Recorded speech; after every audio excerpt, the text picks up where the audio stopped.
C Joseph Vijay எனும் நான்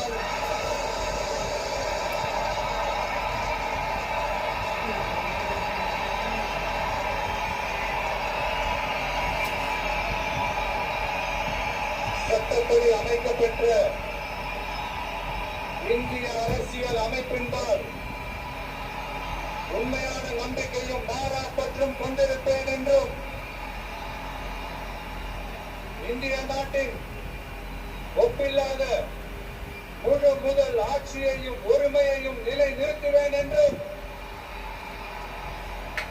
தமிழ்நாட்டு அரசின் முதலமைச்சராக உண்மையாகவும் உளச்சான்றை